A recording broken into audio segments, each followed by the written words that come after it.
Hey guys, Fish767 here. Today I have another budget commander deck tech. Today the commander that we're going to be looking at building is Sazdeck, Lord of Secrets.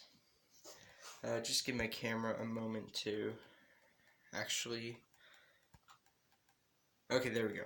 So he's a 7-drop legendary creature vampire flying. If it would deal combat damage to a player, instead put that many +1/+1 counters on it, and then that player puts that many cards from the top of their library into their graveyard. So the entire point of the deck is mill, and we cannot hit them with any damage from our commander. So the point of the deck at the current moment is to tap down our opponent's creatures or return them to hand, or somehow give Sazdeck unblockable. Take a couple extra turns as needed, and then hit them in for a ton of damage. Or not really damage, but mill them a bunch with a really powerful Sazdeck. So the first game, and really the only game that I've got to actually test it, I had him down on turn 5 because I was able to ramp a couple times, and then I ended up killing my opponent 4 turns afterwards because I milled out their only ways to kill him. So that's what happened. And, they just scooped at that point. There was no reason really for them to continue because next turn I would have milled them 48 cards and they would have lost.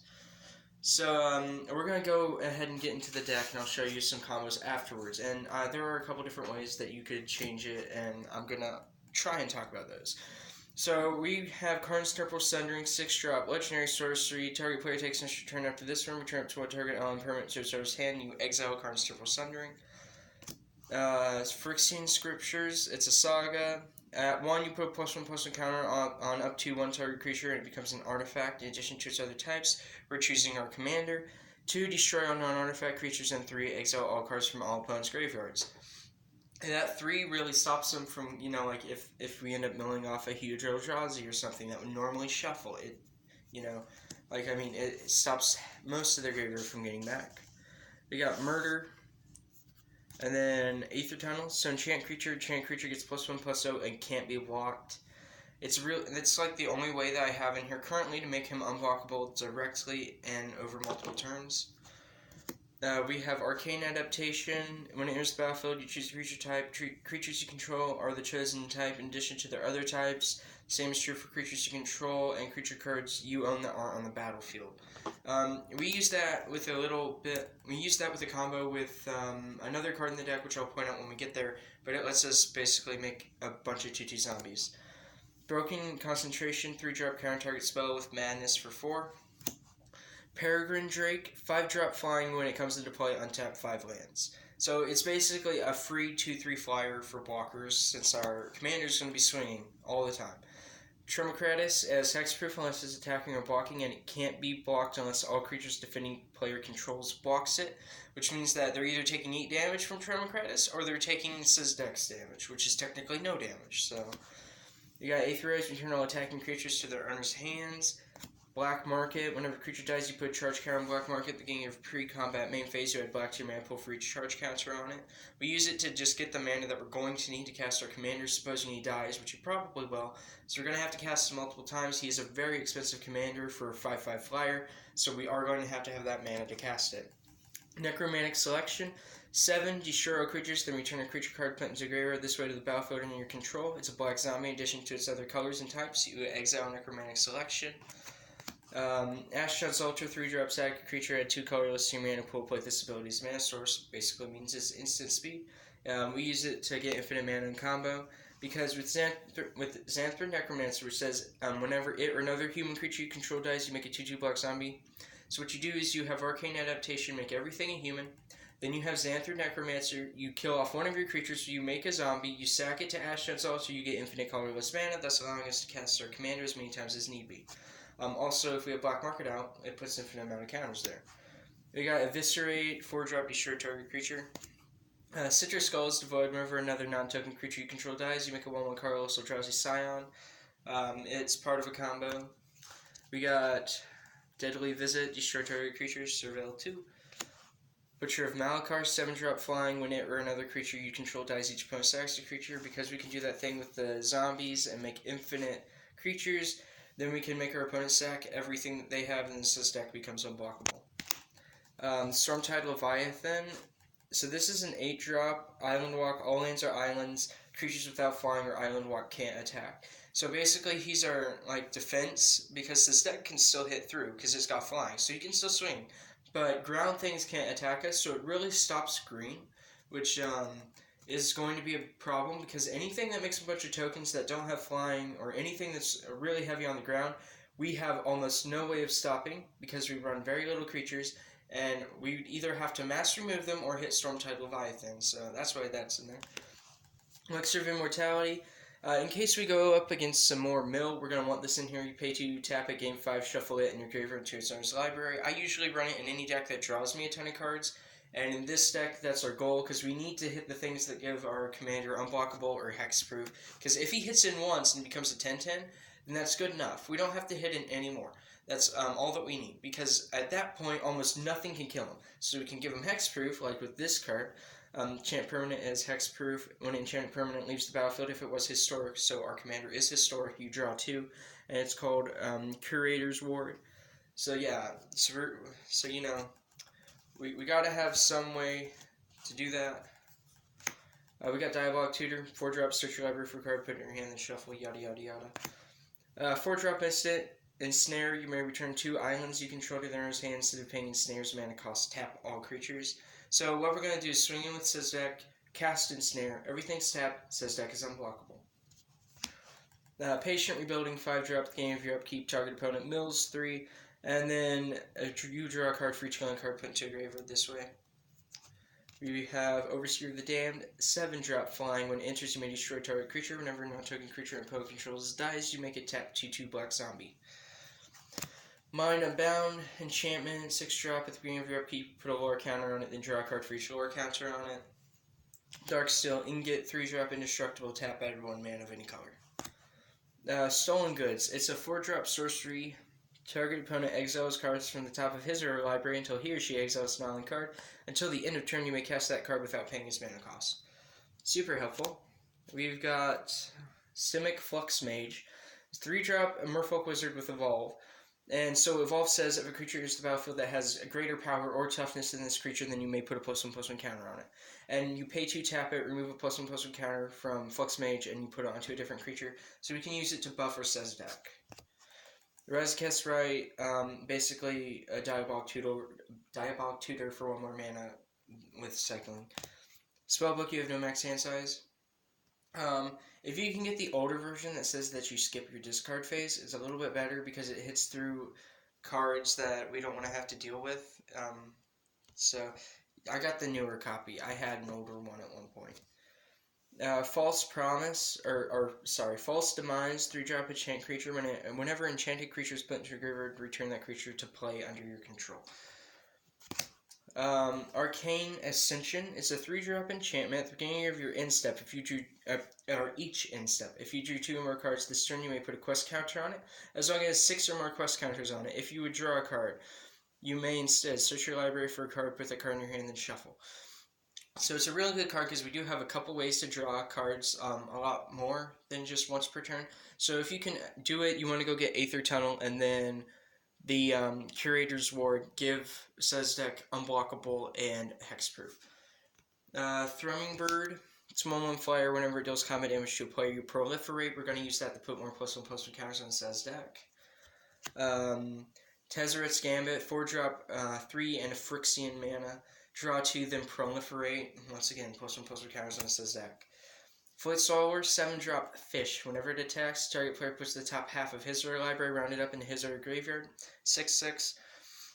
So if we can get this thing down, it's pretty, it's hard to remove. I mean, it doesn't have hexproof or anything, but it is a 6/6, so red's going to have a tough time removing it.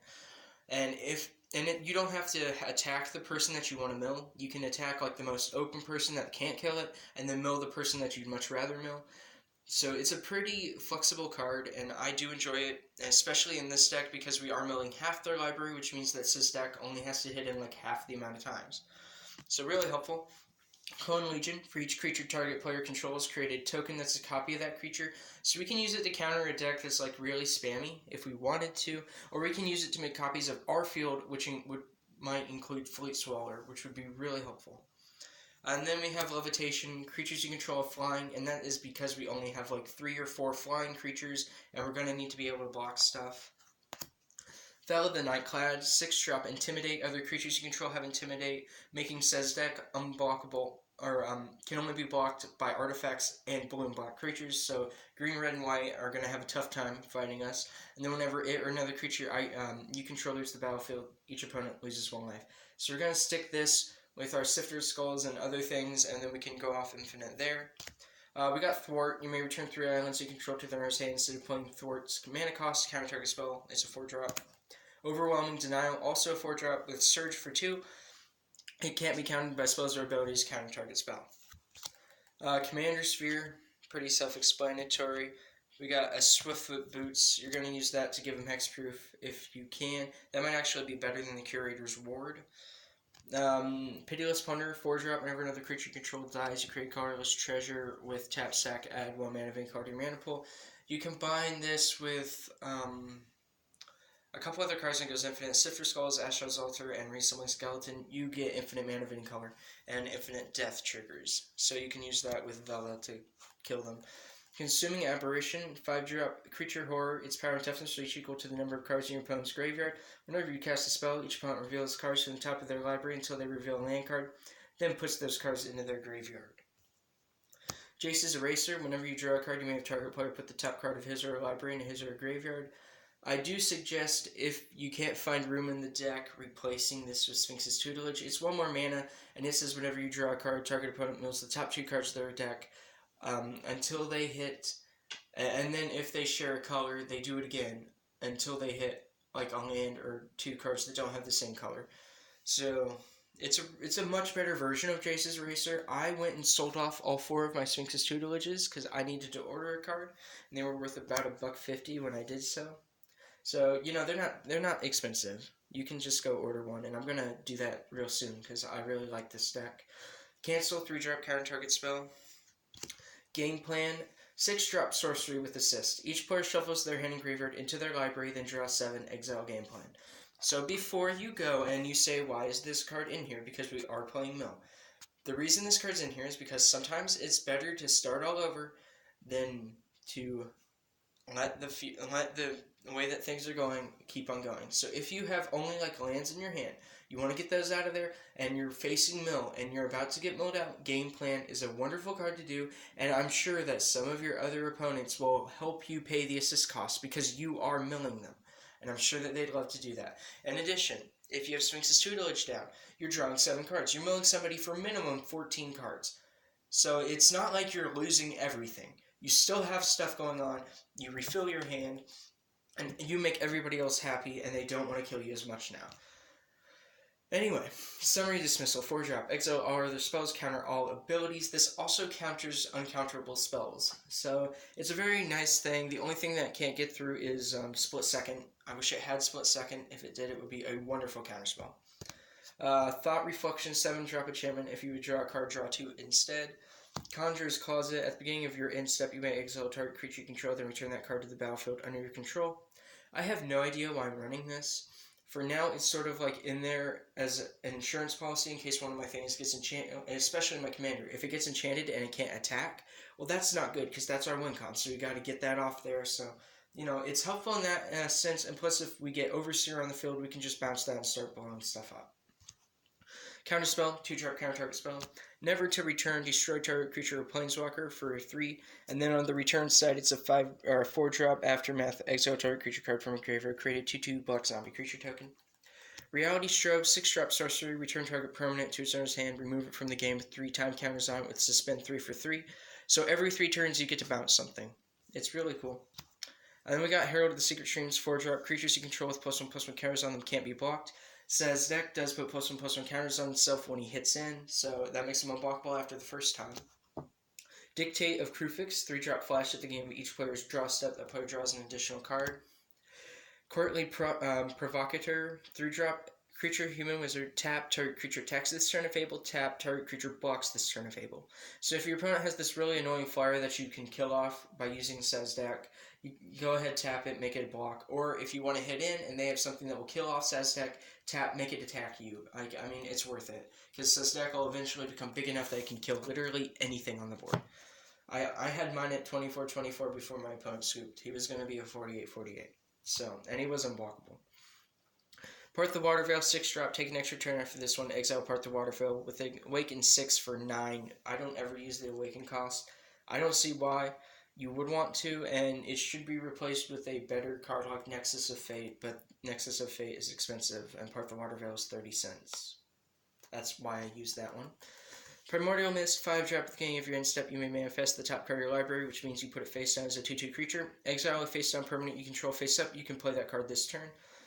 So, yeah, it's really helpful because it gives us extra card advantage in addition to giving us creatures that we can block with. So, like, if you manifest a land and you don't need the land anytime soon, you can block with it. And now you don't gotta worry about something. When we story gains, 5-drop enchant creature, enchant creature. You control enchanted creature. Whenever a creature enters the battlefield under an opponent's control, attach always story gains to that creature. It's really helpful for messing up our opponents, and if they try to play something to gain them field advantage, instead we get that creature. So it stops a lot of, like, it puts them a creature behind what they'd normally be at, and it messes with all opponents over time. So that's the main board, and now we're going to get into the lands. We got Dismal Blackwater. When it enters it enters tapped. When it does, you gain a life. Taps for black, or blue or black. Command Tower, tap, add 1 mana of any color in your commander's color identity. Temple of the False God, it taps to add 2. Activate this ability only if you control 5 or more lands. Cabal Stronghold, tap to add colorless, 3 tap, add black to your mana pool for each basic swamp you control. Reliquary Tower, you have no max hand size, taps for colorless.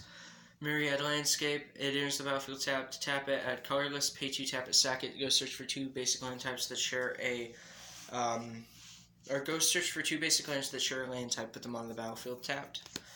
What is that? Cascading Cataracts, indestructible, taps for colorless, pay 5 tap it, add 5 mana, and any combination of colors to your mana pool. Dimir, Gilgate, and then we run 16 islands, and we run 16 swamps. So, islands, swamps. Alright, so that's the deck right now. And I did say a bunch of the combos, and I guess Reassembling Skeleton's not in here, which is a really big problem because he's actually what makes half these combos go off. So he's going to go back in here, and the card I would take out for him would most definitely be...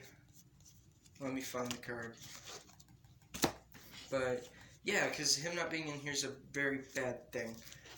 You know, I'd take out the Thrumming Bird. It's about the same mana cost, or it is the same mana cost. The Thrumming Bird's not going to help us too much. And, you know, Reassembling Skeleton makes us go infinite, Thrumming Bird does not. So replace Thrumming Bird with Reassembling Skeleton, you'd be way better off. Because I don't know how I forgot to put him in here. I'm also working on a build that's going to include Hive Mind and a bunch of draw spells. So Hive Mind says whenever a player casts an instant or sorcery, each other player copies that spell. Each of those players may choose new targets for his or her copy. And it's not just your spells, it's your opponent's spells too. So, yeah, there's Hive Mind. I'm working on a build with Hive Mind in it. And so that build's going to play a bunch of, like, draw stuff. So, you know, like Ponder and Brainstorm. And yeah, we're going to be giving our opponent's card advantage. Definitely. But if they go and they ramp, guess what? Everybody else ramps too. So it's not as bad as you think.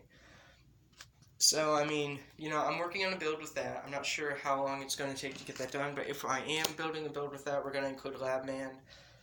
So, a Lab Maniac might not be a bad idea to put in here either as an alternate win condition. I just don't have him in here because I don't feel like he's needed because I beat my first opponent in 9 turns. Or not 9 turns, but 10 turns.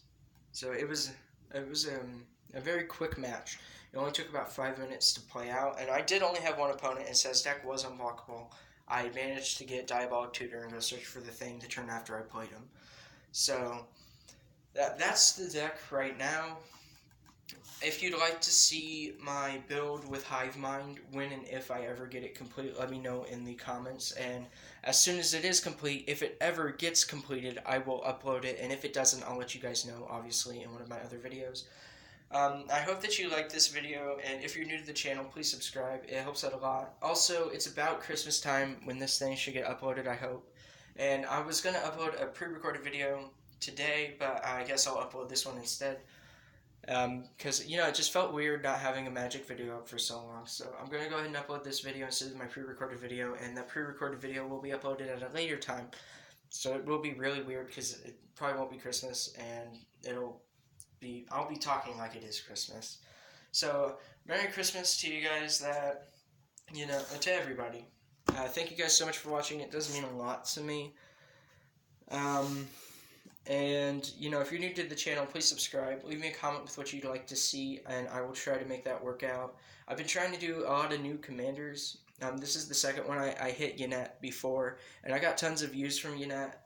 So I thought, okay, I'll do new legendary creatures, build those as commander decks, because that's what people want to see. So if you liked it, let me know. If you didn't like it, let me know. And give me ideas for my next video. Thank you guys so much for watching. I hope that you have a good day.